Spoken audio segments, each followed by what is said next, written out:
ಮಂಡಿಸ್ತಾ ಇದ್ರು. ಅಂದ್ರೆ ಈ ಸೈಟ್ ಅಲಾಟ್ ಆದ ಸಂದರ್ಭದಲ್ಲಾಗ್ಲಿ ಅಥವಾ ಈ ಸೈಟ್ ಅನ್ನ ಖರೀದಿ ಮಾಡಿದ ಸಂದರ್ಭದಲ್ಲಾಗ್ಲಿ ಸಿದ್ದರಾಮಯ್ಯನವರಿಗೆ ಯಾವುದೇ ರೀತಿಯ ಉನ್ನತವಾದ ಪದವಿಗಳು ಇರಲಿಲ್ಲ ಅನ್ನೋ ರೀತಿಯಲ್ಲಿ ವಾದ ಮಂಡನೆ ಮಾಡಿದ್ರು.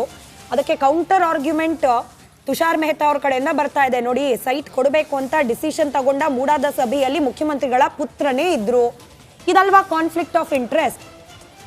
ಇಲ್ಲಿ ಸ್ವಜನ ಪಕ್ಷಪಾತ ಆಗಿದೆ ಅನ್ನೋದಕ್ಕೆ ಇದಕ್ಕಿಂತ ದೊಡ್ಡ ಉದಾಹರಣೆ ಬೇಕಾ ಅಂತ ಹೇಳಿ ವಾದವನ್ನ ಮಂಡಿಸ್ತಾ ಇದ್ದಾರೆ ತುಷಾರ್ ಮೆಹ್ತಾ ಅವರು.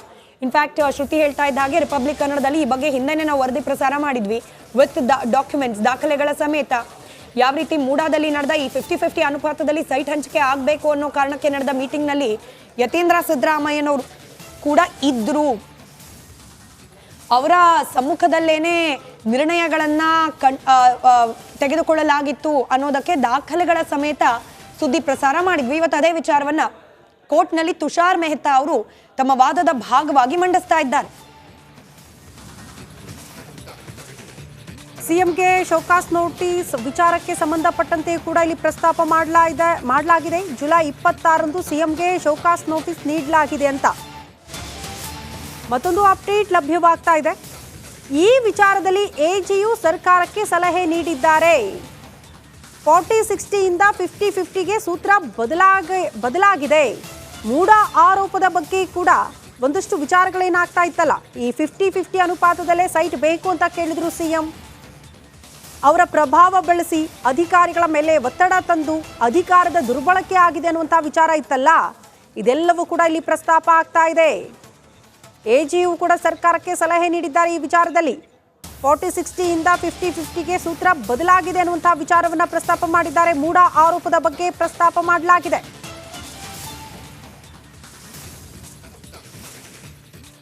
ಫಿಫ್ಟಿ ನಾವು ಸೈಟೇ ಕೇಳಿಲ್ಲ ಅಂತ ಸಿಎಂ ಸಿದ್ದರಾಮಯ್ಯನವರು ಹೇಳಿದ್ರು. ಅದಕ್ಕೆ ಪೂರಕ ಅನ್ನೋ ರೀತಿಯಲ್ಲಿ ಒಂದಷ್ಟು ದಾಖಲೆಗಳು ಕೂಡ ಸಿಕ್ತು. ನೋಡಿ, ಕೋರ್ಟಲ್ಲಿ ಈ ತುಷಾರ್ ಮೆಹ್ತಾ ಅವರು ಈ ಎಲ್ಲ ಅಂಶಗಳನ್ನ ಕೂಡ ಅಲ್ಲಿ ಪ್ರಸ್ತಾಪ ಮಾಡ್ತಿದ್ದಾರೆ. ಇಲ್ಲ, 50-50 ಅನುಪಾತದಲ್ಲೇ ಅವರು ಸೈಟ್ ಕೇಳಿದ್ದಾರೆ ಎನ್ನುವಂತಹ ವಿಚಾರ. ಮಂತ್ರಿಗಳನ್ನ ಸಿಎಂ ಸೂಚನೆಯಂತೆ ರಾಜ್ಯಪಾಲರು ಆಯ್ಕೆ ಮಾಡ್ತಾರೆ. ಈಗ ಮಂತ್ರಿಗಳು ಸಿಎಂ ಪರವಾಗಿ ಸಲಹೆಯನ್ನ ಕೂಡ ನೀಡ್ತಾರೆ. ಇದೇ ಕಾರಣಕ್ಕೆ ರಾಜ್ಯಪಾಲರು ಕ್ಯಾಬಿನೆಟ್ ಸಲಹೆಯನ್ನ ಸ್ವೀಕರಿಸಿಲ್ಲ. ಮಂತ್ರಿಗಳನ್ನ ಸಿಎಂ ಸೂಚನೆಯಂತೆ ರಾಜ್ಯಪಾಲರು ಆಯ್ಕೆ ಮಾಡಿರ್ತಾರೆ. ಸಿಎಂ ಹೇಳ್ದಂಗೆ ಎಲ್ಲ ನಡೆಯುತ್ತೆ. ಈಗ ಸಿಎಂ ಸಿದ್ದರಾಮಯ್ಯನವರು ಅಪರಾಧಿಯ ಸ್ಥಾನದಲ್ಲಿದ್ದಾರೆ. ಅವ್ರು ಹೇಳ್ದಂಗೆ ಕ್ಯಾಬಿನೆಟ್ ನಿರ್ಧಾರ ಆಗಿರಬಹುದಲ್ವಾ? ಅವರೇನು ಆ ಸಭೆಯಲ್ಲಿ ಭಾಗಿಯಾಗಿರಲ್ಲ, ಬಟ್ ಅವರ ಸೂಚನೆಯ ಮೇರೆಗೆ ನಿರ್ಧಾರ ಆಗಿರಬಹುದಲ್ಲ. ಹಾಗಾಗಿ ಆ ಕ್ಯಾಬಿನೆಟ್ ನಿರ್ಧಾರವನ್ನ ಕೂಡ ರಾಜ್ಯಪಾಲರು ಪರಿಗಣಿಸಿಲ್ಲ. ಪಾಲನೆ ಮಾಡಬೇಕು ಅಂತ ಕೂಡ ಏನು ನಿಯಮ ಇಲ್ಲ ಅನ್ನುವಂತಹ ವಿಚಾರವನ್ನ ತುಷಾರ್ ಮೆಹ್ತಾ ಅವರು ಪ್ರಸ್ತಾಪ ಮಾಡ್ತಾ ಇದ್ರು.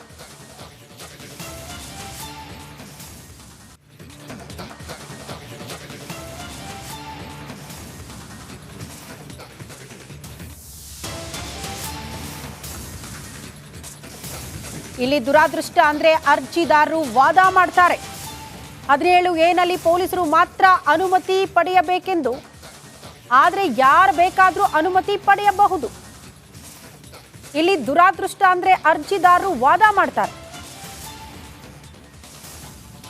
17A ನಲ್ಲಿ ಪೊಲೀಸರು ಮಾತ್ರ ಅನುಮತಿ ಪಡೆಯಬಹುದು, ಆದರೆ ಇಲ್ಲಿ ಬೇಕಾದ್ರೆ ಯಾರು ಬೇಕಾದರೂ ಬಂದು ಅನುಮತಿ ಪಡೆಯಬಹುದು.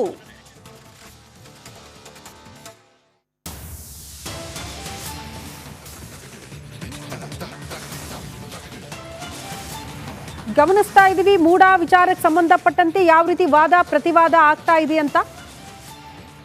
ಮೂಡಾದಲ್ಲಿ ಸಿಎಂ ಸಿದ್ದರಾಮಯ್ಯನವರ ಪಾತ್ರ, ಹಲವು ಸಂಶಯ, ಅದೆಲ್ಲ ಬಂದ ಬಳಿಕವೇ ಕ್ಯಾಬಿನೆಟ್ ನಿರ್ಧಾರ ಪುರಸ್ಕಾರವಾಗಿಲ್ಲ. 70A ಪ್ರಕಾರ ತಮ್ಮ ವಿವೇಚನಾ ಅನುಸಾರ ರಾಜ್ಯಪಾಲರು ಒಂದು ಆದೇಶ ಕೊಟ್ಟರು, ಅದು ಪ್ರಾಸಿಕ್ಯೂಷನ್ಗೆ ಅನುಮತಿ. ಅಭಿಷೇಕ್ ಮನು ಸಿಂಘ್ವಿ ಅವರು ಪ್ರಸ್ತಾಪ ಮಾಡಿದಂಥ ಅಷ್ಟು ಅಂಶಗಳಿಗೆ ಸಂಬಂಧಪಟ್ಟಂತೆ ಇವತ್ತು ಕೌಂಟರ್ ಅಂದರೆ ಪ್ರತಿವಾದ.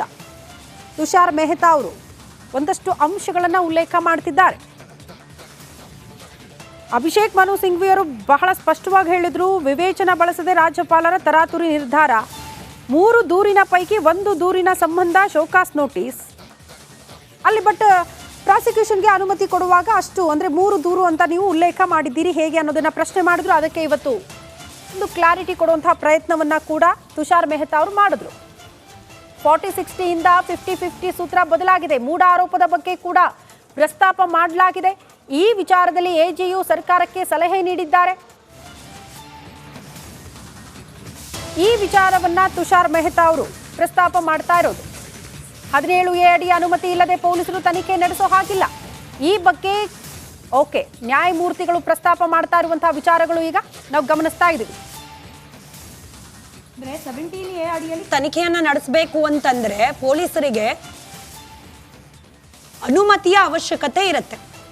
ಪೊಲೀಸರೇ ಕೇಳಬೇಕು ಅನ್ನೋ ಕಂಪಲ್ಸರಿ ಇರೋದಿಲ್ಲ. ಅಂದ್ರೆ ಯಾವ್ದಾದ್ರು ಒಂದು ತನಿಖಾ ಸಂಸ್ಥೆ ಕಡೆಯಿಂದಲೇ ಹೋಗಿ 17Aಗೆ ಅಪ್ರೋಚ್ ಮಾಡಬೇಕು ರಾಜ್ಯಪಾಲರನ್ನ. ಇದು ಅಭಿಷೇಕ್ ಮನು ಸಿಂಘ್ವಿ ಅವರ ವಾದ ಆಗಿತ್ತು. ನೋಡಿ, ಕುಮಾರಸ್ವಾಮಿ ಅವರ ಕೇಸ್ನ ಉದಾಹರಣೆಯಾಗಿ ತೆಗೆದುಕೊಂಡ್ರೆ ಅಲ್ಲಿ ಲೋಕಾಯುಕ್ತ SIT ತನಿಖೆ ಮಾಡಿ ಚಾರ್ಜ್ ಶೀಟ್ ಹಂತಕ್ಕೆ ಬಂದಿದೆ. ಚಾರ್ಜ್ ಶೀಟ್ ಸಬ್ಮಿಟ್ ಮಾಡಲಿಕ್ಕೆ ನಮಗೆ ಅನುಮತಿ ಕೊಡಿ ಅಂತ ಹೇಳಿ 17A ಅಡಿಯಲ್ಲಿ ಹಾಗೆ 19 ಅಡಿಯಲ್ಲಿ ರಾಜ್ಯಪಾಲರನ್ನ ಅಪ್ರೋಚ್ ಮಾಡಿದೆ ಲೋಕಾಯುಕ್ತ SIT. ಇಲ್ಲಿ ಅಭಿಷೇಕ್ ಮನು ಸಿಂಘ್ವಿ ಅವರು ಹೇಳಿದ್ದದೆ, ಇಲ್ಲಿ ಯಾವುದೇ ತನಿಖಾ ಸಂಸ್ಥೆ ತನಿಖೆ ಮಾಡಿಲ್ಲ, ಪೊಲೀಸರು ಅನುಮತಿಯನ್ನ ಪಡೆದು ತನಿಖೆಯನ್ನ ಮಾಡಿಲ್ಲ, ಆಗ್ಲೇ 17A ಕೊಟ್ಬಿಟ್ಟಿದ್ದಾರೆ.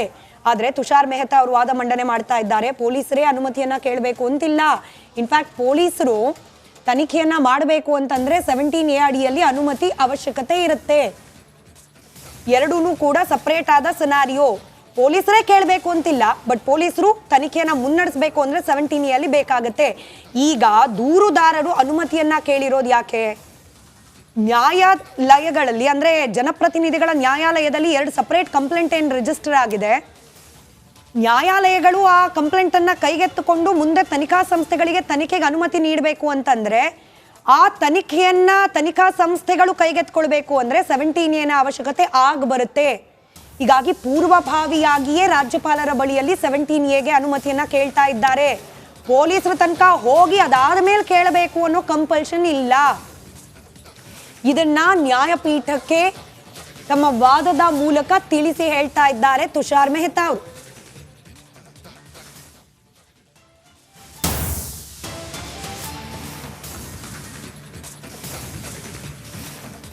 ಸಚಿವ ಸಂಪುಟದ ಸಲಹೆ ಹಾಗೆ AG ಅವರ ಸಲಹೆ, CM ಉತ್ತರ ಎಲ್ಲವೂ ಕೂಡ ಕಾಪಿ ಅಂತ ಮಾಡ್ಕೊಳ್ಳಿ, ಅದನ್ನ ಸ್ಪೆಲ್ಲಿಂಗು ಎನಿವೆ ಇದೆಲ್ಲವೂ ಕೂಡ ಉಲ್ಲೇಖ ಮಾಡಲಾಗಿದೆ.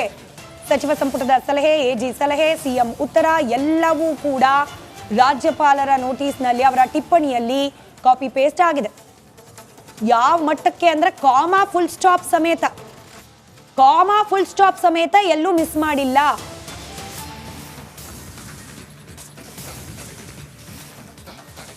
ಅಂದ್ರೆ ಎಲ್ಲೂ ಕೂಡ ವಿವರಗಳನ್ನ ಬದಿಗಿಟ್ಟು ಅನುಮತಿಯನ್ನ